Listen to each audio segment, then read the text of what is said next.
حضرت علی نے فرمایا، اس سوچ کے ساتھ زندگی میں آگے بڑھو کہ اللہ نے یقیناً بہترین ہی سوچا ہوگا۔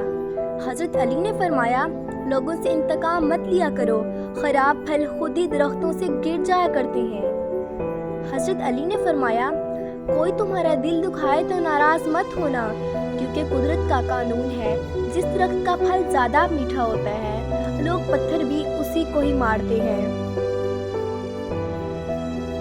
حضرت علی نے فرمایا، انسان کو اچھی سوچ پہ وہ انعام ملتا ہے جو اسے اچھے اعمال پہ بھی نہیں ملتا، کیونکہ سوچ میں دکھاوا نہیں ہوتا۔ زندگی میں آگے بڑھنا ہے تو بہرے ہو جاؤ، کیونکہ بعض لوگوں کی باتیں مایوسی میں اضافہ کر دیتی ہیں۔ وقت تمہیں بتا دیتا ہے کہ لوگ کیا تھے اور تم کیا سمجھتے تھے۔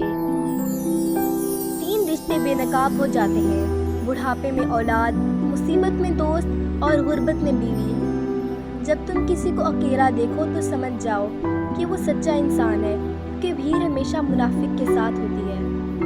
3 چیزیں انسان کو اللہ سے دور کرتی ہیں: اپنے عمل کو زیادہ سمجھنا، اپنے گناہوں کو بھول جانا اور اپنے آپ کو سب سے بہتر سمجھنا۔